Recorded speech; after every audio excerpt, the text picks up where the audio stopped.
Disampaikan oleh salah satu perwakilan warga kalau lahan mereka pada tahun 1997 telah diklaim oleh pihak kehutanan guna dijadikan hutan marga satwa Padang Sugihan sehingga keluar SK-nya pada tahun 2014.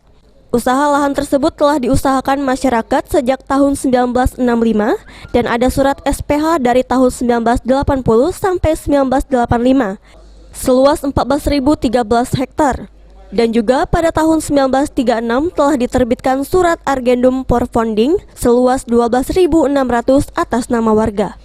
Tapi sejak tahun 1997 warga tidak bisa menguasai lahan tersebut karena diklaim oleh pihak kehutanan sebagai hutan marga satwa Padang Sugihan, sehingga warga pun merasa dirugikan. Tahun 1997 masyarakat tidak bisa untuk menguasai lahan itu karena dilarang oleh pihak kehutanan, diklaim sebagai itu untuk lahan marga satwa Padang Sugihan. Nah, jadi kami selaku masyarakat sangat dirugikan itu karena hak-hak kami itu tidak dapat kami kuasai untuk jadi lahan pertanian. Atas permintaan dari warga tersebut, pihak perwakilan tim Nawacita akan meneruskan ke Kementerian Sekretariat Negara guna menindaklanjuti ke kementerian-kementerian lainnya.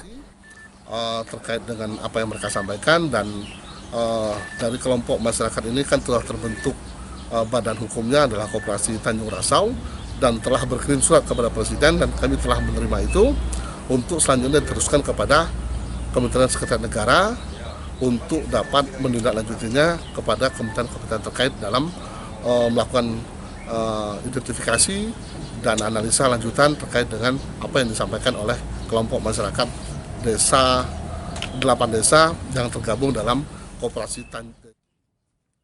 Firman Hidayat, PAL TV.